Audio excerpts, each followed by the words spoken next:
Genesis 2. Thus the heavens and the earth were completed in all their vast array. By the seventh day God had finished the work he had been doing, so on the seventh day he rested from all his work. Then God blessed the seventh day and made it holy, because on it he rested from all the work of creating that he had done. Adam and Eve. This is the account of the heavens and the earth when they were created, when the Lord God made the earth and the heavens. Now no shrub had yet appeared on the earth and no plant had yet sprung up, for the Lord God had not sent rain on the earth and there was no one to work the ground, but streams came up from the earth and watered the whole surface of the ground. Then the Lord God formed a man from the dust of the ground and breathed into his nostrils the breath of life, and the man became a living being. Now the Lord God had planted a garden in the east, in Eden, and there he put the man he had formed. The Lord God made all kinds of trees grow out of the ground, trees that were pleasing to the eye and good for food.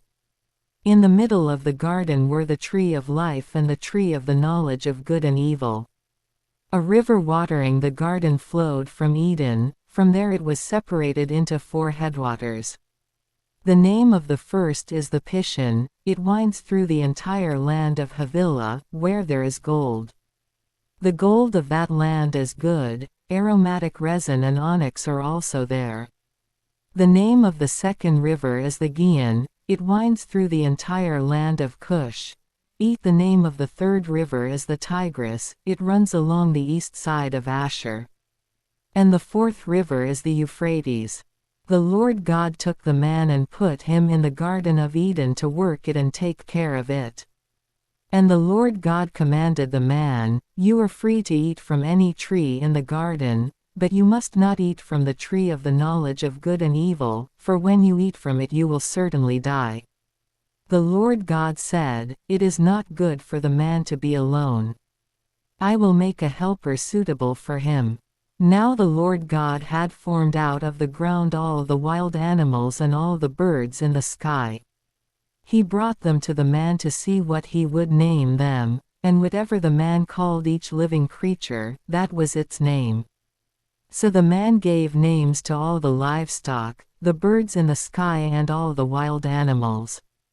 But for Adam no suitable helper was found. So the Lord God caused the man to fall into a deep sleep, and while he was sleeping, he took one of the man's ribs and then closed up the place with flesh. Then the Lord God made a woman from the rib he had taken out of the man, and he brought her to the man. The man said, "This is now bone of my bones, and flesh of my flesh.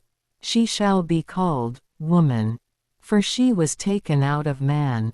That is why a man leaves his father and mother and is united to his wife, and they become one flesh."